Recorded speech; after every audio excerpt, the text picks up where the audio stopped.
नमस्कार, मैं डॉक्टर प्रशांत कुमार, सहायक आचार्य व्यावसायिक प्रशासन विभाग, राजकीय लोहिया महाविद्यालय चूरू की ओर से आप सभी का स्वागत करता हूं। आज के इस ई लेक्चर में हम प्रबंध की मानवीय व्यवहार विचारधारा यानी कि the human behaviour school of management के संबंध में चर्चा करेंगे। मानवीय व्यवहार विचारधारा का संबंध उत्पादन के सजीव घटक यानी कि एकमात्र सजीव घटक मानव संसाधन से है। मानवीय व्यवहार विचारधारा कार्यों और यंत्रों के स्थान पर या तकनीक और मशीनों के स्थान पर मनुष्य को या मानव को अपना केंद्र बिंदु मानती है। इस विचारधारा में मानव व्यवहार का जो अध्ययन है उस पर बल दिया जाता है, यानी कि मानव का जो व्यवहार है, behaviour of a human being, उसको हम फोकस में रखते हैं या उसको हम केंद्र बिंदु के रूप में मानते हैं। इस विचारधारा की ये मान्यता है कि प्रबंध मानव से काम करवाने की कला है। Management is getting things done through other people, यानी कि दूसरे लोगों से काम करवाने की जो कला है वह प्रबंध मानी जाती है। मानव संसाधन प्रबंध के क्षेत्र में भी इस मानवीय व्यवहार विचारधारा का बहुत अधिक महत्व है। इस विचारधारा का अध्ययन इस बिंदु पर आधारित है कि हम किस प्रकार से मानव व्यवहार का जो अध्ययन है उसको हम समझें या मानव व्यवहार का अध्ययन हम करें, और मानवीय व्यवहार का जो अध्ययन है उसके अनुसार ही हम प्रबंधकीय कार्य संपन्न करें।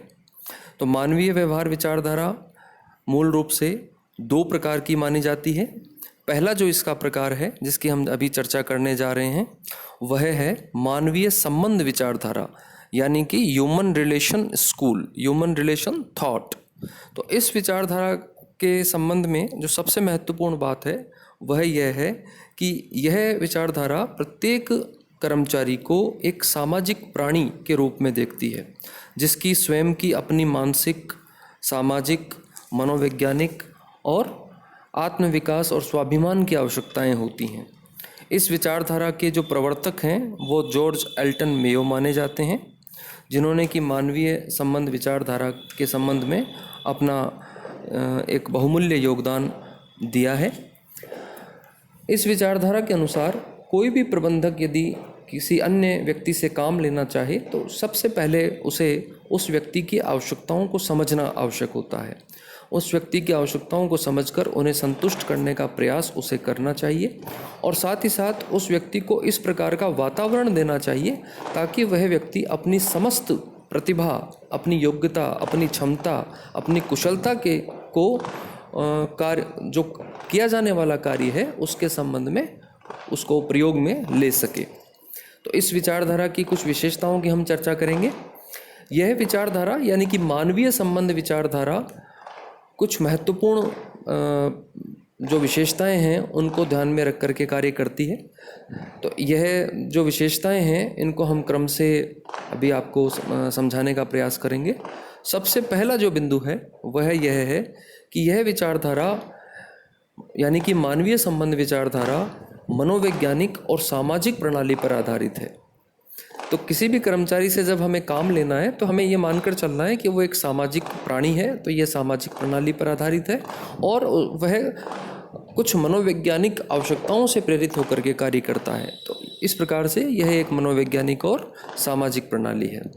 इसी प्रकार यह अंतर्वैयक्तिक संबंधों और समूह के जो संबंध हैं उन पर बल देती है, यानी कि प्रत्येक व्यक्ति के आपस में जो अंतर्वैयक्तिक व्यवहार होते हैं यानी इंटरपर्सनल रिलेशंस होते हैं, और समूह में जो उसका व्यवहार करने का तरीका होता है उस पर यह बल देती है। इसी प्रकार से यह किसी भी कर्मचारी को पहले मनुष्य या मानव समझती है और कर्मचारी बाद में मानती है।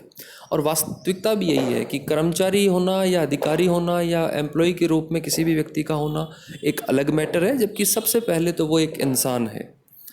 इसी प्रकार से यह विचारधारा कर्मचारी को केवल पैसा कमाने में ही और या मुद्रा प्राप्त करने में ही रुचि रखने वाला नहीं मानती है, बल्कि यह मानकर चलती है कि प्रत्येक व्यक्ति धन कमाने के लिए कार्य नहीं करता है, बल्कि धन कमाने के साथ साथ उसकी कुछ सामाजिक, उसकी कुछ स्वाभिमान संबंधी, कुछ उसकी आत्मसम्मान संबंधी आवश्यकताएं होती हैं। प्रत्येक व्यक्ति आत्मसम्मान के साथ गरिमापूर्वक जीवन जीना पसंद करता है, इसलिए इन आवश्यकताओं को भी हमें ध्यान में रखना है। इसी प्रकार से कोई भी संगठन जो होता है वो एक प्रकार से एक फैमिली की तरह होता है, जिसमें कि प्रत्येक व्यक्ति या काम करने वाले जो प्रत्येक कर्मचारी है वो आपस में मतभेद नहीं रखना चाहता है और न ही कोई एक दूसरे को गलत समझना पसंद करता है। तो ये मानवीय संबंध विचारधारा इसका पहला प्रकार था। अब हम इसी के दूसरे प्रकार के संबंध में चर्चा करेंगे। दूसरा जो प्रकार है वह है समूह व्यवहार विचारधारा, यानी कि ग्रुप बिहेवियर स्कूल। यह विचारधारा मानवीय व्यवहार के संबंध में यह मानकर चलती है कि प्रबंध का जो अध्ययन है वो समूह के रूप में मानवीय व्यवहार पर केंद्रित होता है। यानी कि किसी भी संगठन में यदि हमें प्रबंधकीय कुशलता लानी है तो हमें व्यक्तिगत व्यवहार के साथ साथ हमें सामूहिक रूप से जो किए जाने वाले कार्य हैं और उनके संबंध में जब कर्मचारियों के समूह बनाए जाते हैं या समूह के रूप में जब कोई कर्मचारी काम करने की ओर प्रवृत्त होता है तो उस समय उसका जो व्यवहार है उसको भी हमें ध्यान में रखना है। प्रबंधकों को औपचारिक संगठनों, अनौपचारिक संगठनों की जो प्रक्रियाएं होती हैं या समूह व्यवहार की जो गत्यात्मकता होती है, समूह में जब व्यक्ति काम करता है तो संघर्ष होना या स्ट्रगल नहीं कह सकते हम इसे, कॉन्फ्लिक्ट के रूप में भी हम इसे देखते हैं। तो आपस में द्वंद्व उत्पन्न हो जाना, संघर्षात्मक क्रियाएं होना या परिवर्तनों के प्रति सकारात्मक दृष्टिकोण होना या परिवर्तनों के प्रति नकारात्मक दृष्टिकोण होना, ये सब सामान्य बातें होती हैं। तो ये समूह व्यवहार विचारधारा भी कुछ विशेषताओं पर आधारित है। यह विचारधारा समाजशास्त्र के जो व्यवहारवादी पक्ष है उस पर आधारित है।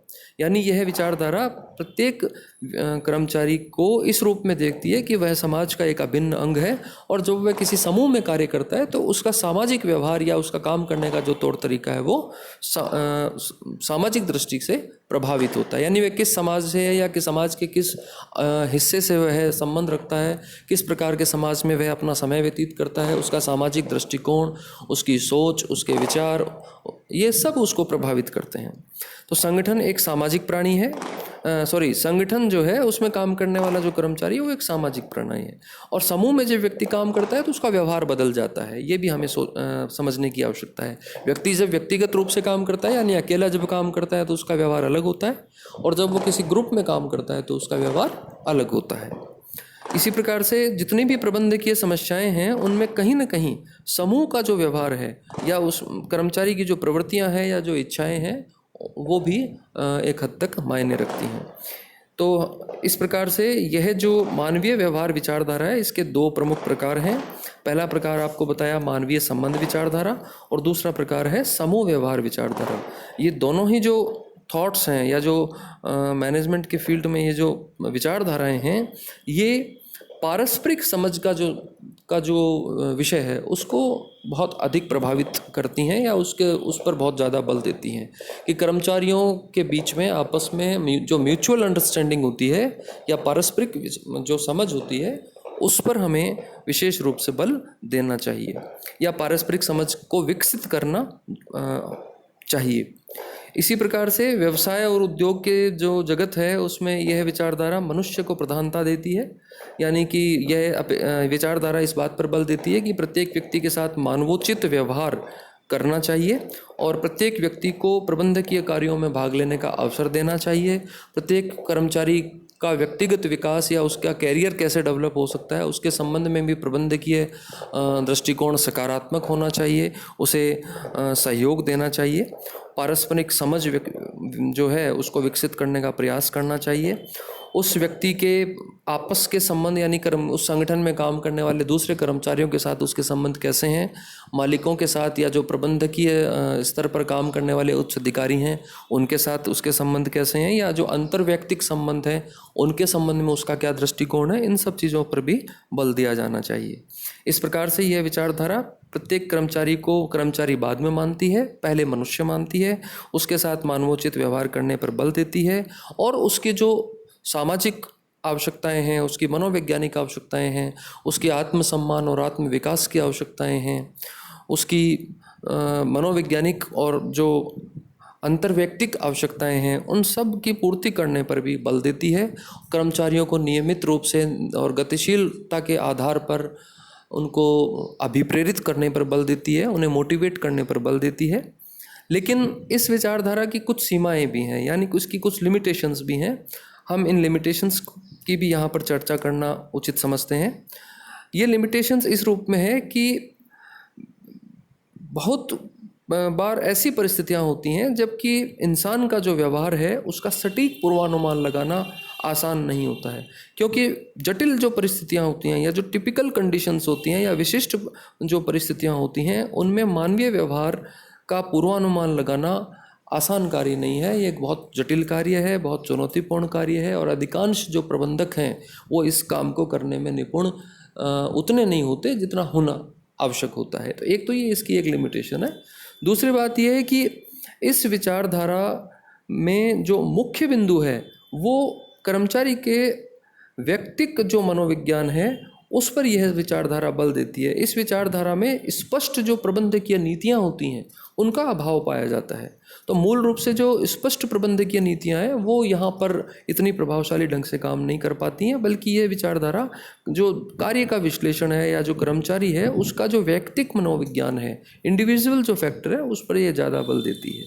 तो इस परिप्रेक्ष्य में हमें इस विचारधारा को इस रूप में देखना है कि यह विचारधारा मानवीय संसाधन जो हैं या मानव संसाधन जो प्रबंध का जो क्षेत्र है उस क्षेत्र में इस विचारधारा को समझने की महती आवश्यकता है, क्योंकि यह विचारधारा प्रत्येक कर्मचारी के जो मानवीय संबंध हैं या जो मानवोचित व्यवहार का जो आधार है उस पर बल देती है। साथ ही साथ ये हमें समूह में जो उसका व्यवहार होता है उसको समझने में भी ये हमारी मदद करती है। तो इस विचारधारा के जो दो मूल प्रकार हैं, यानी कि मानवीय संबंध विचारधारा और समूह व्यवहार विचारधारा, इन दोनों ही पक्षों को हमें और समझना है, और साथ ही साथ इन दोनों ही पक्षों को हमें संतुलित रूप से काम में लेना है ताकि हम मानव संसाधन प्रबंध का जो काम है वो अच्छे से कर सकें। तो आज के लिए इतना ही। Thank you.